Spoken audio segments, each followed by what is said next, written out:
and welcome back to Adjacent with Jace, the tabletop introduction and discussion brought to you by the Black Tower Stories. I am your host, Jace, and with me today, making a return as the end draws near, a DM who's learned the laws of fear. He'll never back down from a lengthy description, ignoring the rules of the sending restriction.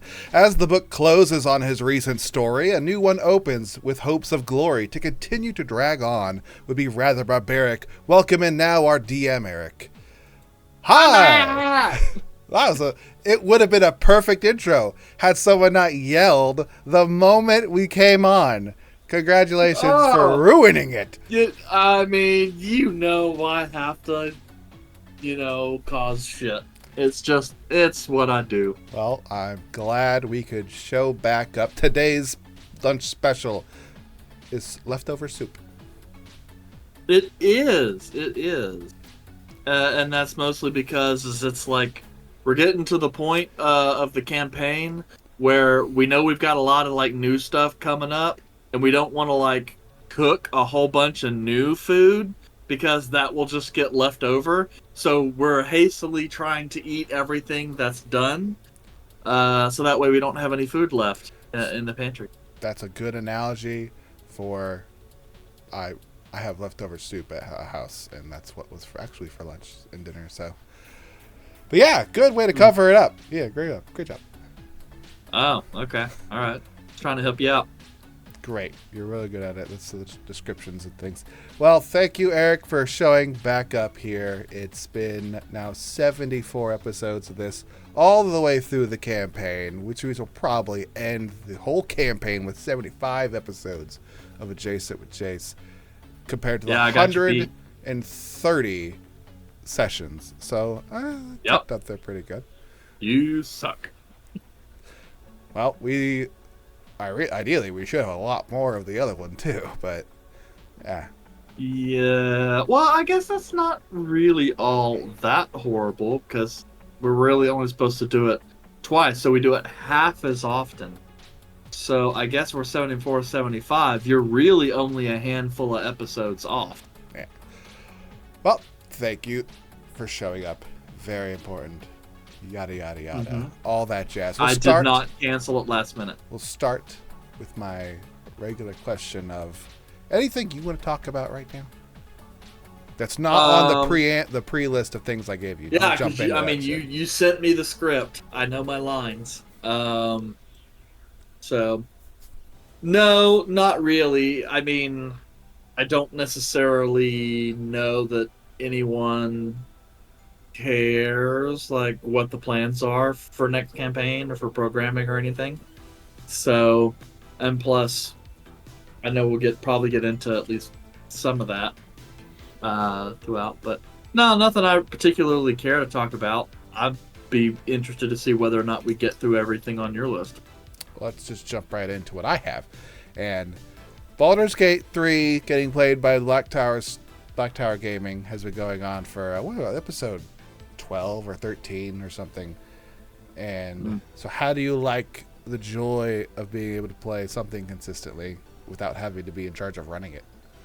It's always nice not having to run stuff. Yeah, I mean, Baldur's Gate 3 is nice. It's a lot of fun. And it is definitely nice when someone else in the party, in this case Ari, can just tell us what I need to do. Like, this is just what we need to do. And it's like, okay. And I can just be like, come on! Yeah. I mean, lots of fun. It does, kind of suck, though, because, you get... Because I feel like I'm a cat being herded, because... That is a very good analogy of how you play that game. Because Anaya's just, like, off doing something, and then stealing a bunch of shit, and then, like, coming back, and it's like, I kind of feel like Anaya's playing this game, and we're there to just kind of provide support. We're his uncontrolled NPCs. As long as I get to keep kitten. Yeah, as long as I get to keep critting shit, I'm fine, though. Just like seeing in the background of every scene of just running around. It's like, oh, don't Don't touch anything, please. We're talking. Terry, no, do not. Damn it, Terry. And it's like, well, you didn't tell me I couldn't walk through here. It's like, right, don't do that. It's like literally everyone else runs around, and why is it I am always the one that triggers shit? Because when we run around, we don't trigger shit, so that's what I'm saying. We're avoiding those areas. No, I know. Like, you guys just run around and do shit. I mean, Tato's a whore, and he dies for some of the dumbest reasons. Yeah, well, I also think that that's done for Anaya's entertainment. We must rizz up all of the NPCs. If you ever need to drop a barrel, though, we know who to call. That's an inside joke, if you haven't seen. Well, we're UPCs, unimportant player characters. Yes. Which Anaya has no control over. So if you want to watch more Baldur's Gate 3, every Thursday where Jace with Jace isn't on, you can watch Baldur's Gate 3 play. And yeah, we're going to continue streaming that from our through the break. Yeah. Well, let's go into the last session. We had what should be the final combat of the illustrious adventures in Athoria. Well, I mean, you never know with you guys, but the last planned combat, yeah. Where the Silver Knights of the Mythal fought against Bashalon, the Bastard of Shadow. Tell us, from your perspective, that fight. I mean, it went nice and quick, but yeah, I mean, it went more or less how I figured it was gonna go. I would have liked to use a lot more of like the layer actions and things like that, but that was a bit of a call with letting Yandere just kind of destroy undead with all that shit.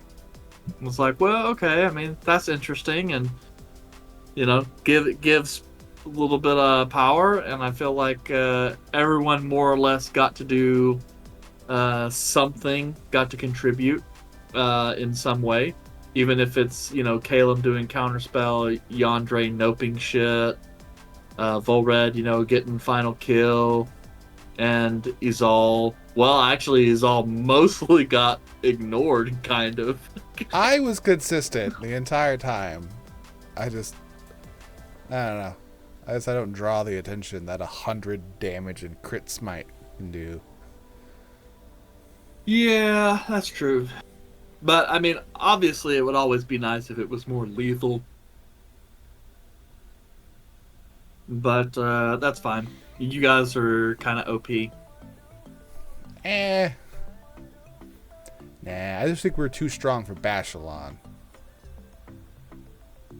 Yeah, but you guys also have like a really well optimized party. Against undead, we're really good. Yes. Or actually a lot of shit, but beasts. Yeah, never underestimate the ability to, cancel out critical hits and shit, because you don't, as a player or DM at least, I don't get too many of those.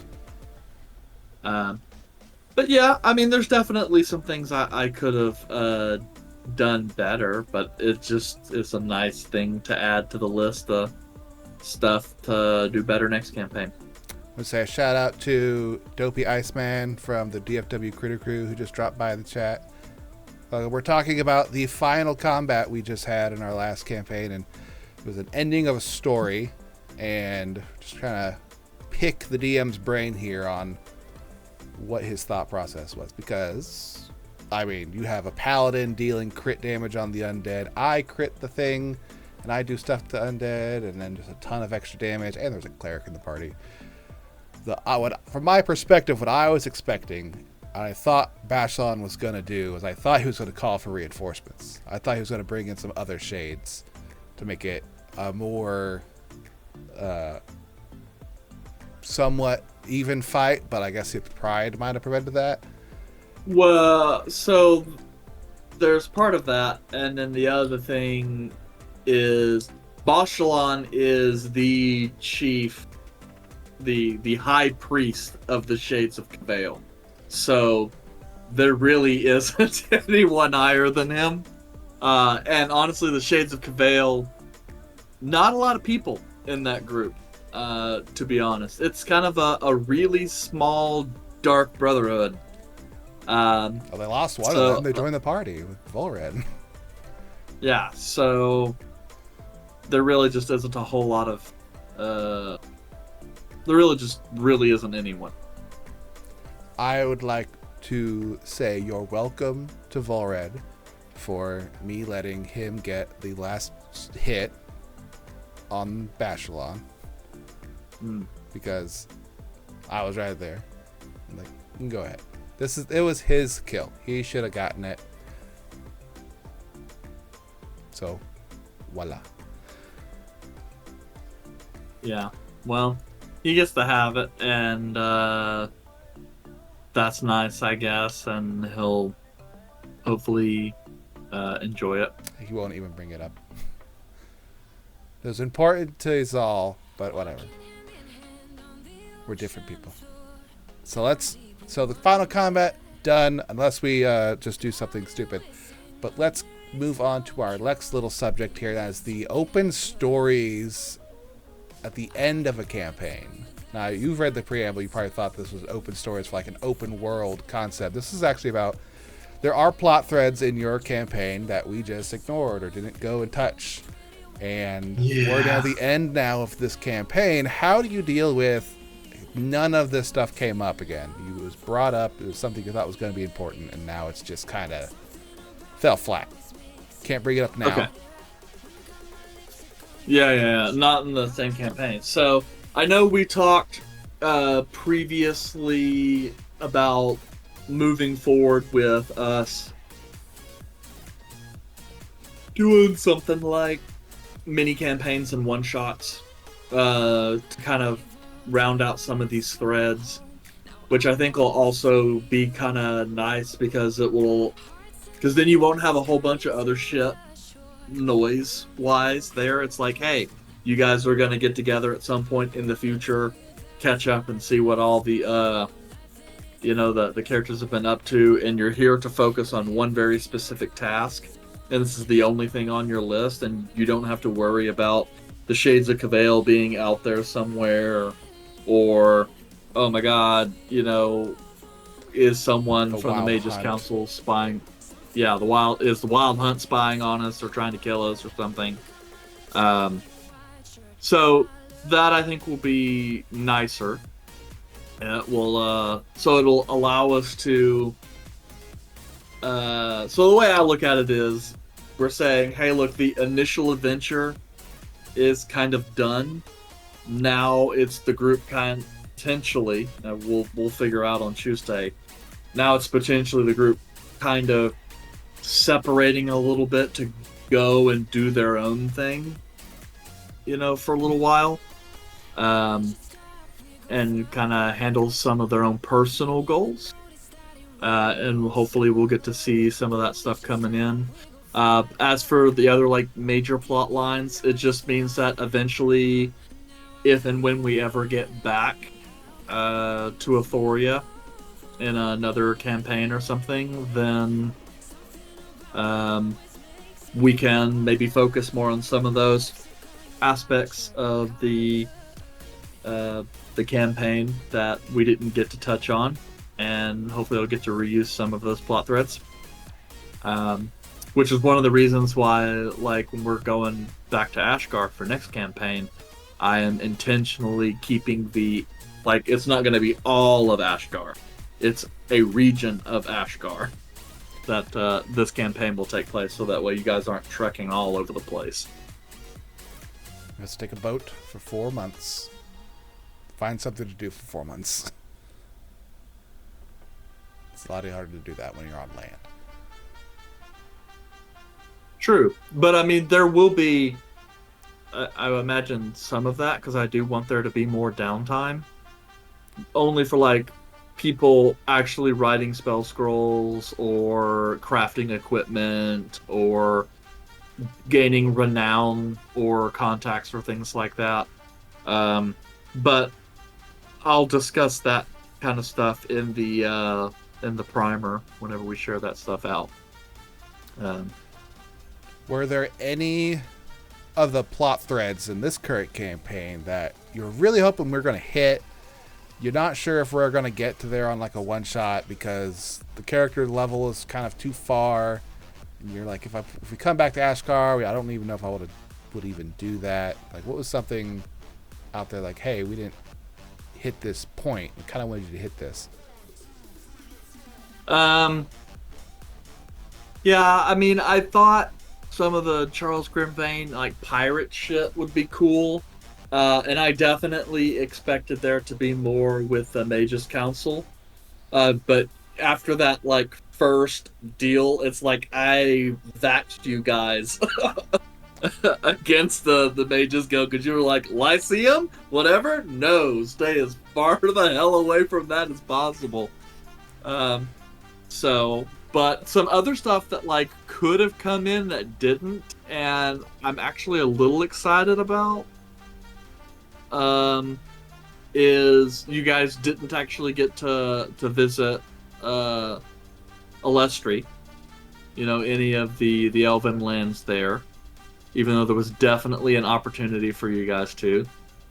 And you guys didn't actually do anything with the Rift. I don't like the stupid weather. That's how it had nothing to do with it. Hate it here. But yeah, just because like there's a lot of really cool stuff with the Rift that ties into like some of the lore of the homebrew world. That would be really cool for you guys as players if you ever manage to go and figure that out. Because it'll be like some nostalgia, because you'll definitely come in contact with some, characters, because obviously like that is like built in part and parcel with some of the characters from GC1 and stuff like that. So a lot of cool stuff for the players. We'll start working into the next part of this question. We had a question come in the chat here. Let's see. Our group just finished our second campaign. I'm starting our third campaign on September 6th. The first time running a fully homebrewed world. I'm here for all the secret DM tips and tricks. It's not a question, it's a statement. But Eric and I have lots of experience. Eric's ran plenty of stuff all the way back in 2008. Or is when we started playing. Yeah. And I've got a bit of experience too. So we're going to get into that prepping part, because that is my next section here. Prepping for a new campaign while another one was going on. At what point in this current campaign, going on for 3 years, did you say like, okay, here's some things I can't throw into this world. I'm going to start prepping for this next campaign because I can kind of see where we're currently flowing towards. And what's that process at?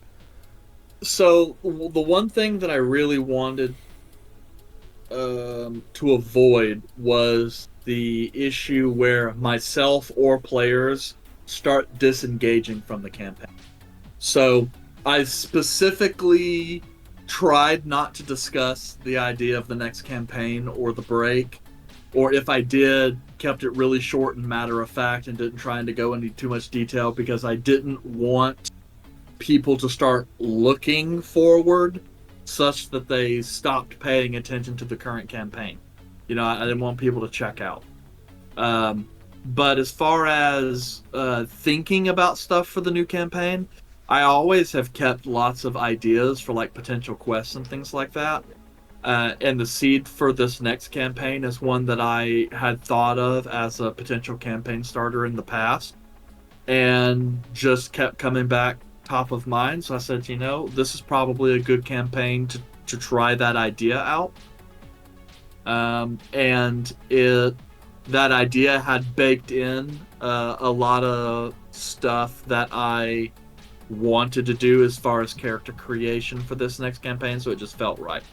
But I have tried not to actually prep anything until there wasn't any actual prep left for this campaign. Because now everything that happens for the rest of this campaign is all stuff that's already prepped. There's no new surprises for me.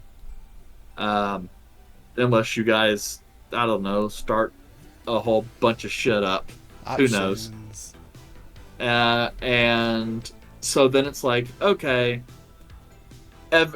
nothing left in this campaign should be a surprise to me. So I can focus my energies elsewhere, like in the next campaign and stuff, because that's not going to impact the quality of the current game because I'm done all my prep.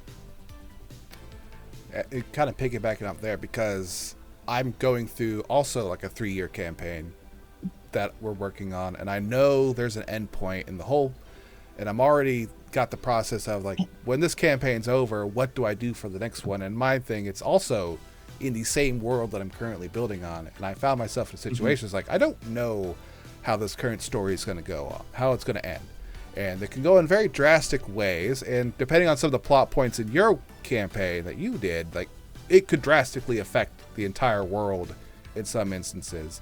Like for mine, if the heroes win, then good, that gives a lot of plot going into the next campaign. In mine, if the heroes lose, then that's a drastic shift.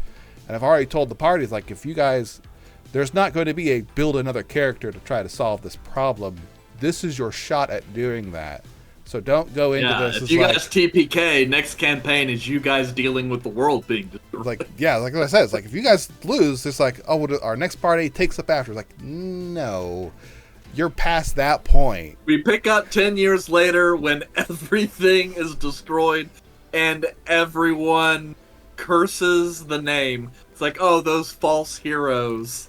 That you already passed that point. And if you have a big bad that you're expected to be a higher level campaign, like you got to be like 18th level to solve this problem, because that's the power involved with it. Once you get past that level 12 part, you're past that point of no return. At that point, you're as strong as any of the NPCs here. So you're not going to bring in a new character that has that same build to it. You just can't. Anyone else in the world that has that power is pretty much already known. Like, has already been seen. This isn't an anime character where there's some kind of sleeper in a valley somewhere who hits a tree 10,000 times a day for years and then all of a sudden leaves to find out he's an S-ranked adventurer. Like, that shit doesn't happen. I'd watch that anime. But, well, I just think, like, I parry everything. Yeah. So, there's a good point there, though, which is, like, for homebrew campaigns, that shit takes a lot of time to build. Because I think, like, your homebrew campaign even is based off Everguard, which is a world that existed and had lore even before you ran a game in it. Yeah. And it's something that was modified. It was a LARP world that was modified for Dungeons & Dragons. And my world was built out over, almost 20 years of play now. And more than that, we remember, like, our world was put together as a patchwork of small locations and quest lines. Mm-hmm. So we ran shit ton of one-shots, and each time we ran a one-shot, I just created a new place with new lore. And then at a certain point, it's like, okay, I have these, like, 40 locations. Let's assume they're all in the same world. Where are they in relation to one another? And then it's like, oh, well, these are actually near each other. And it's kind of neat because then players who come in the big world can go through and it's like, oh, wait, I did a campaign with this, 10 years ago. This is that place, right? It's like, yeah, now you know where you were at in the world. Mm-hmm. It didn't exist that way when we did the campaign, but now you know where you were at. and like in your world, if something had drastically, like the Rift is a plot point that hasn't been hit on. There's the mage stuff, and then there's the, I don't know, the Shades of Gale doesn't feel like a world-ending thing, but yeah, like the Rift being an issue. But you guys specifically asked not to not, be thrown a world-ending things. thing. But if there was a situation where it would affect the next campaign, you're at that point in the campaign where it's like, I can't plan anything beyond a certain point for next campaign because they could F up really bad here, and it's going to throw everything else out of sequence, and I won't be have anything to plan on. But luckily we kept it very low and local in like dealing with government, and that only affects local politics. Yeah. But that being said, going into the next campaign, you've started the prepping process a little earlier than you might have thought. Is that you're learning from your mistakes while you're running the game and realizing that things you thought would be good for the current campaign we were in, going into this campaign, you just decide none of that. So how did you learn from your mistakes? Like what ones you're like, I'm not doing that again. Well, so I was trying to bring it up so that way you can see what I am talking about. But, you know, we're both like one notes people, right? Yeah. And so I literally in our campaign notes, I have a OneNote, and I created a page that's just like random thoughts. And literally anytime I say, this didn't go so well, I should do something different, or I come up with an idea to change something, or I come up with a quest or item idea or a cool idea for an NPC, I just add it to the list. And like right now I have a nice running list of like process improvements. So I have a bunch of notes on how I'm going to improve the process for doing the character backstories in a way that helps me pick out individual character pieces, and so that I can add them to the campaign easier. I have notes here on the Adventurers Guild and things that worked well, like for example the job board, the little mini job board is something that we implemented halfway through the campaign to give you guys some more stuff, because you guys, well, Izal used that to keep the story moving. I was an adventurer, and we do job boards. We are employed individuals. And so, yeah, so it's like, okay, well, that worked out pretty well, and it's like, don't just let people do whatever. And then I also have some notes in here on how I'm going to change how adventuring guilds work for the next campaign, to make things a little more streamlined. So, yeah, things like that. And then if I watch any like YouTube videos or read some articles or something that have like some really good information, I usually will copy links to that and say, hey, basically just follow this, or I'll say, oh, hey, we'll do this stuff. Timestamp this. Yeah, timestamp this, and yeah, that's a list of a whole bunch of quests. I have a list of reference documents that I might create for you guys as players, just because it's like there are certain things that can be relatively complicated that I know you guys are going to interact with. And so rather than just trying to dump itty-bitty pieces, I want to prep some more of that stuff just kind of ahead of time, because I know I'm going to need it. And say, hey guys, here's a cheat sheet of things you need to know when you're dealing with nobles, say, for example. Just let you know, this is how nobles work in this world. And so, yeah, just things like that. A nice long list. Going into that, because this kind of also leads into the next section here. We're going to start the process of prepping for the next campaign. That also entails prepping the players for the next one.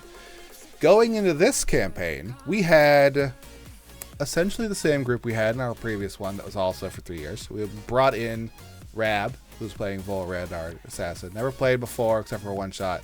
Came in, threw him right in the deep end. Well, the middle of the deep end. You can say first actual time playing Dungeons and Dragons. Like, you played for 3 years. Full on, not even just the deep end. Threw him in the ocean. And he was like one of the primary plots. 3-year campaign with Eric. Primary plots were involving his character. So really, you just got the full experience. Yes.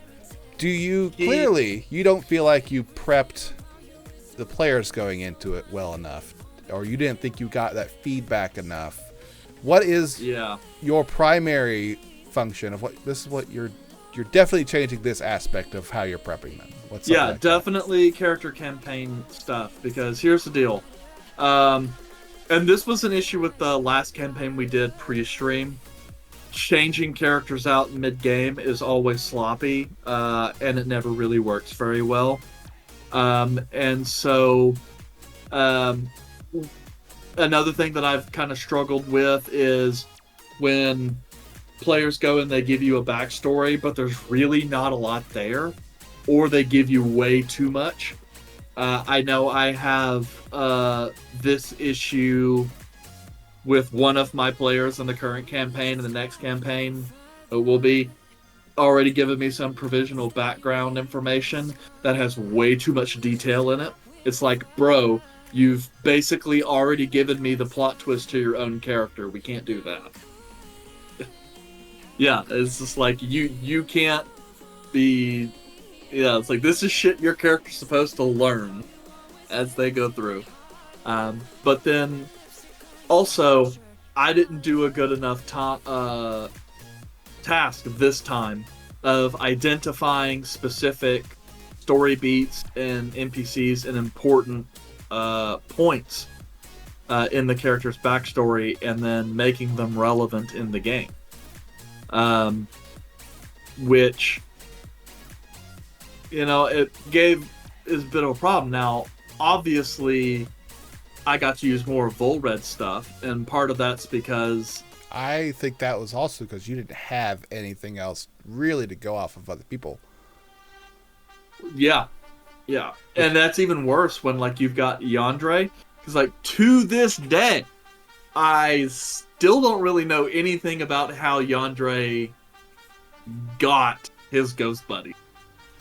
Sean and I have never discussed that. Oh, he mentioned some stuff in the last session. It's like, you were free. It's like, yep, news to me. Okay. But it's an example, and part of that, and I know Ari actually made a comment about that. Remember, on our Dungeons and Drachenheim game, it was like, oh yeah, well, you're dead, and you just get to come back in next time, and Ari made a comment saying, oh yeah, we'll see, because he didn't have to wait. And I go, well, first off, your Dungeons and Drachenheim games are a month apart. So when you run a weekly game, yeah, that's like being out for 4 sessions. So you had more time to prep. So it's like that. But also, if you're in a rush to just bring to onboard new characters into the world, you end up cutting a lot of corners, and that costs you in the long run. And I thought, oh, it's not that big a deal. I mean, their character backstory is not going to just come up in the first couple levels anyway, so we'll kind of do this stuff as we roll out. And theoretically, that would work. But the problem is we had characters that weren't really adventurers, that didn't really want to share, so none of that stuff really came out organically. And so that's an issue on the player perspective. Because I could force those situations, but if I don't even know what those situations are, how can I force them? And I could have figured that stuff out had I kept consistent communication on like a weekly basis, or every other week be like, hey, let's touch base about your character shit again. But that fell off because that takes a lot of time. So, yeah. Do not skimp the prep for characters and stuff. It's really important. and you think you're gonna do it later, but you probably won't. That goes into a question from the chat. They say they have not prepped much beyond the first session. Their plan is to build as we go so that they can respond to the players. Do you think this can work, or are there certain things that must be prepared before you start? Going into what we kind of just covered, and I wanted, in my campaign, I wanted the players to I didn't want to restrict them on what they want to do because it was the first time a lot of them have played. It's a very big open world, and I know there's going to be plot that I don't have in my campaign. I didn't have to worry about their backstories really taking the focus because I was going to intertwine their backstories into the plot, but that was something I prepped beforehand. I know what their character backstory was. So I was like, here's how I'm going to twist that in. I'm going to make sure everyone's involved in my primary plot, because that's something I prepped beforehand. And then it's a lot easier to do that so that everyone feels like they're involved. But if you just go into it without a major plot, and if you even do have a major plot, and the characters in Eric's campaign we just did, he had a lot of plot in there. He had a lot of things he wanted to do, but he made it very open world and didn't force anything. And we found that when you do that, nothing happens. Nothing happens. You rely on the one person to make some decisions, and that person was me. And my decision was, I just want to go find a short adventure for a little while, and everyone just kind of hung around. And in between the adventures, nothing kind of happened. And yeah, so you have to have stuff built in some way. Yeah, or in some way, just because. When you're trying to lay down railroad track in front of your players as they're going on, keep in mind that train is traveling a lot faster than you are. So when we touched this a little bit, where you end up throwing a lot of useless obstacles in front of your players that make no sense, just to try and slow them down so you have time to put down more track. And the only thing that really does is rush you and piss off the players, especially if they realize it's happened. Now, you could do it if you're really good at improv. You could pull that shit off if you got some improv skills. But I think what will make that easier is having a solid consistency and understanding of what your world is. So if they go into a particular city, right, and you know essentially about that city and what the people there are like, what kind of issues it's facing, even if you don't have a quest specifically created for that or a specific NPC, as long as you have that foundation, you at least you're not coming up with something from zero, right? So anything you can do to sandbox yourself, not sand beach yourself, as we learned. Boxes are good, constraints are good. Anything you can do to give yourself some constraints to work in, so that if you improv, you know where your boundaries are, then A, you already have a foundation to jump off of, and B, you're much more likely to not do anything in the improv that cataclysmically fucks over your campaign. Because if you are just running really fast and you hand out a magic item that you shouldn't have, or you introduce an NPC that you shouldn't have, or you drop some information you shouldn't have, all of those things much more likely to happen if you don't have a solid foundation and bounds to kind of work in. Yeah. It also helps if you have having an understanding of how your world works is important, but also have an understanding of what your campaign's going to be. If your campaign's going to be level 1 to 8, typical range of a full-length campaign, you're like, all right, they're going to primarily go between three towns and 2 cities. Just kind of, the geography of what they're going to entail. Prepping those cities and towns might just be all you need to do. Like, what are the shops there? What is the agriculture around there? What's the temperature like? Does it get really stormy? Are they going to go from one town to a city that's by the coast and it's like always storming and raining because the constant wind coming in from the ocean. Just that can help build the environment, and then hopefully your characters that are playing, they can give you ideas as you're going. Like you're saying, you want to react to what they're doing, but you have to make the world something that they can react to. Yeah, and I would say, like, you can... I use realistic analog. So some people complain about, like, the grittiness of my world and shit. But I use history and reality as my foundation. So I based a lot of stuff off, like, actual medieval history. And I do that because it's easy in the sense that most players can just see it and pick it up. But also, I don't. It's consistent, right? Because I like consistency whenever I play, so I like things to feel really kind of similar. But also, I would say part of the reason that we can do a really long campaign in this homebrew world is because we spent an awful lot of time in this campaign over the years. So players, they understand a lot of who I am as a dungeon master and the world that they live in. So if this is the first time you're doing a homebrew campaign, maybe stick to a shorter campaign. One thing that could be always useful is think about stuff in arcs, like only plan like something, whatever that thing is that they're going to end up doing, plan a mini campaign to that point, and then say, okay guys, what do you guys want to do now? And then prep the next mini campaign using those same characters. And then you can kind of build stuff as you go. Because it's going to take a really long time for you to flesh everything out. Unless you're just going to be a cave troll for a couple years pumping out content. Or you just fake it. As long as you don't have like a player who's really good at taking notes, who catch you on stuff, you're usually pretty good to fake it. That's a bad advice, though. Yeah, that's one of the best and worst things about recording our streams. Is one is I have a record that I can go back to. So does everyone else, the bad part is people have a record to go back to.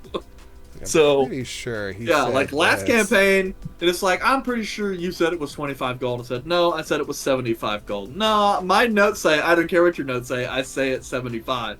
But now they can go back and say, no, Eric, right here, you said 25. We rented it for the whole week for 5 gold. It's like, that doesn't sound like something I would do. Yeah, or whenever I gave out a whole bunch of potions at the start of the campaign for 25 gold because I was not mathing that evening, apparently. Gotcha. Get it with math. That's the trick. Yeah. Something that I'm sure Eric's prepping and has already prepped the players going into his next campaign is making sure that they have a reason to be there. So if you're going to make your campaign through several cities... Built in. Session 0, bitches. You're going to have your campaign only go through a couple of cities and several towns.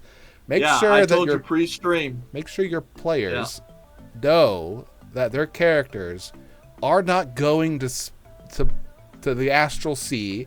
They're not going to go to the Fae. They're not going to go to the neighboring continent. Like, let them know. It's like, you guys need to make adventurers who want to adventure in this area. They live here, or they are fugitives from somewhere else, and this is where they're at now. Something to make them in that world and want to do stuff in that world. Otherwise, they'll become a hermit, or they will leave, and they don't make characters that want to do stuff. Make adventurers. And it's like I said. I also, because since we'll be returning to Ashgar is an empire, and it's a very large empire. Composed of many, many kingdoms. So, and I'm also saying that I am in the process of reworking the world map to use more realistic distances for things. And that means that, like, to that point, if you're up in Summerness, which, I mean, no one really knows anything about, but it's one of the major cities that will feature in the next campaign. If you decided that you wanted to take a cart, a wagon, and cross overland from like Summerness down to Terza, the capital of the Empire, that's a trip that would take months. Where I think last campaign it would take a couple weeks.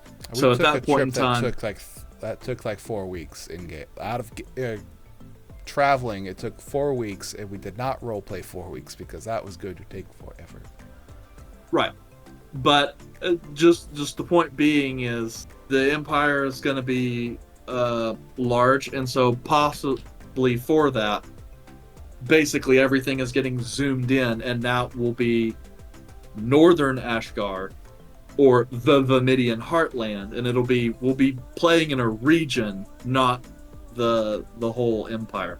So you'll be focused on regional issues, which will be great considering we're targeting a max level of 12 for next campaign. So regional, like kingdom-wide threats are good at that level. And then we can, so it'll be basically tailored to what's going on in this area. Prepping for the next campaign, Eric, onto this next section here. What's something you are very fond of ixnaying, saying, no, you're not going to be doing that into any of your particular games? Like, you want someone who's going to want to participate, someone who's going to want to have the backstory necessary. What's like 3 things that your character needs to have going into the campaign, prepping a player for it? Well, yeah, I'll just say, like, I don't like joke characters. And part of that is because I don't feel like they respect the story. But also, jokes get old. And I feel like when you create a joke character, once it loses its luster, that's basically just asking to swap characters mid-game. Or that's a character that's probably going to do something stupid and die, and then I'm going to have to swap your character out mid-game. Don't much like that. I want everyone to pick a character like they're serious about it, and that they fully expect to play that character for the rest of the campaign. So, yeah. Another thing is I really kind of don't like it when players just pick shit for the mechanical advantage.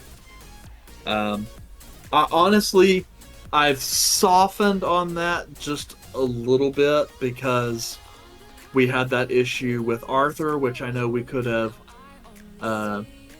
really resolved, but at the same time, it does make a point that, like, mechanics are important. And so if you just pick a character with no reference to the mechanics, then you either end up with a character that doesn't work the way you want it to, and that affects your enjoyment of the game, or you spend the entire campaign not knowing how to play your character, both of which are bad. So, there's some stuff that I don't really like. Let's see, what's something else character-wise that I don't really like? I'm just trying to think, like, player does something like this really irks me. I mean, I also really like it when players know who their characters are. They spend time thinking about their character. Because if someone's like, well, shit, I don't know. And it's like, well, I mean, as the player that acts on behalf of this character, it is your responsibility to make decisions for this character. So maybe you should figure it out. And part of that's because, yeah, and it's like, and I'm here to help you, right? It's like, so do whatever possible there. But and part of that's because I feel like that's just another slippery slope into writing a character off early in the game, or that the player never really engages. It's like, oh well, I mean, my character doesn't really do anything. He's not important. And it's like, well, yeah, because you basically picked a static character and you stayed in the background the whole time. And the only time you did anything was combat. Like, that's all that there is to your character. Which, is fine if that's the character you want to play. But I don't want to sit here and listen to you. Yeah, some people on occasion just want to build a beat stick. Come watch us on Thursdays. Baldur's Gate 3. That would be me, right? I'm the murder node. No thinking involved. Just no thinking involved. I look at who is the biggest guy that has the most hit points, that hits the hardest. That's the guy I want to crit. And yeah, Resurrection. That's my party's job. I don't even know how it works. I just know that it works. The Cannon Sparrow. Also important, something I think it's really important, because I've had it in my campaign, and Eric, you've had it in your campaign too, is if you're going to make a character whose backstory has a point that is a definitive, at X point, they will be done. Don't make that point something super short-sighted. Like, yeah. I had a character who would come in after we'd already started, had this backstory for it, and I had to plan out for this character. It's like, okay, I've got this planned out. His thing was, I'm looking for my brother who disappeared. Typical stuff. I had him find his brother fairly early on because they just happened to be there. His brother had been turned into an undead giant skeleton thing, and they had to fight. He killed his brother. Now what are you gonna do? You found your brother. You want revenge? So that's what I'm thinking, like some motivation to go do something else. I shit you not. He went to the next city and asked, have you seen and described his brother? I was like, you idiot. Like, I blatantly told you, like, this was your brother. You had no questions about it. It's as if you went into combat, killed this thing, and just assumed that was not any plot and went on to the next thing. He had a very short-sighted goal. I had to make him feel like he completed it and give him another goal, and he ignored it. I was like, if you're going to have a goal and it's something that can be easily achieved within 3 levels and you're only like level 2, you need to have a backup plan beyond that goal. Like that, or be willing to accept another plan that can come up. Not just drive that same plan right into the dirt. That might be something like an interesting topic for like a little DM's roundtable thing during the break, because that would be interesting for us to try and figure out like some good ways for that, because there's all because I would imagine there is a quick and easy way, or I wouldn't say easy because who knows, a relatively easier way of trying to figure some of that stuff out. Like what would you say is like your character's number one rule? This is who they view themselves as. This is a line they would not cross. And then ask, okay, but for real, what is the probably the one thing that would get them to cross that line?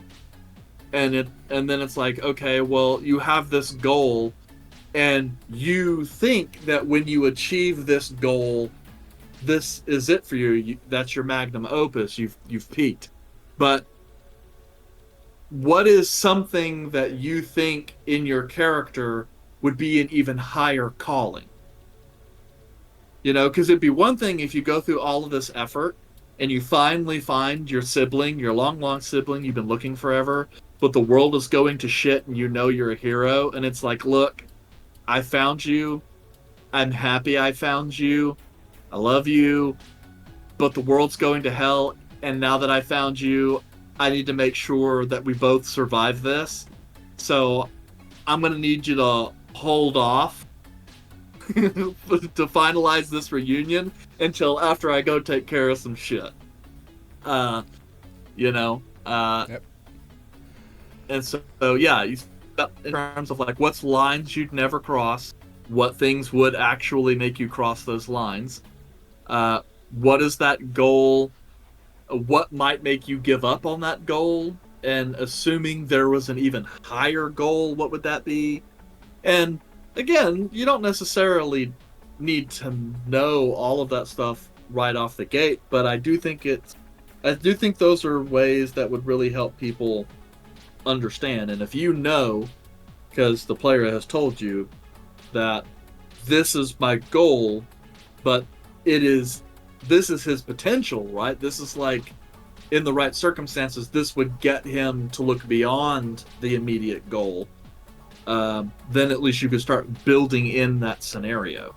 Right, but giving into the part where the player did not want to do anything other than this thing and not give you any other information. Like, this is it. This is all I want, is to find X or to do X. It's like, okay. Then you will know. Did you expect that X to just never come up until you guys are at the very end of this campaign and, oh, you killed this god. There's your brother right over there. Oh my god, it's a miracle. Oh yeah. Oh my god. Oh, he wasn't lost. He was just out buying groceries. Why didn't I think to ever go back to the house to see if he came home from the market? I went on this whole adventure thinking he was gone, and he was just chilling at home wondering where I was. So, like, your goal can't be something that can easily... Your goal that will stop your character from adventuring cannot be something that can easily come up and be solved. So there's a difference between short-term... So there's, like, immediate goals, short-term goals, and long-term goals. And like, if you see any... like YouTube videos on like creating NPCs, you know what the immediate and short-term goals are, because that's one of the first things they recommend when you create an NPC. What is their immediate need? Like, to kill you. It's like when you go into a blacksmith, what's that blacksmith's immediate need? He's way behind on fucking orders. His apprentices hasn't shown up, and he's like, oh my god, I'm totally swamped. Or the ore shipment hasn't come in. If it's like, it's like the herbalist, the guards are in there messing with them because some other person in town ended up being poisoned to death. And there was a rumor saying that this is the herbalist that provided the poison. So now the herbalist is dealing with fucking guards. Immediate goal is to, there's immediate goals, and sometimes those create quests. And then there's the short-term goals, which create, longer quests. But I don't know. I think all of us have, and maybe long-term goal isn't the best. Maybe we need to think about, like, what is our ideal life? Right? Because if you think about, like, then at least you could say, well, the world, the life that I live isn't ideal yet. Maybe that's I'll stop adventuring when my homeland is reclaimed from the horde of zombies that infest it.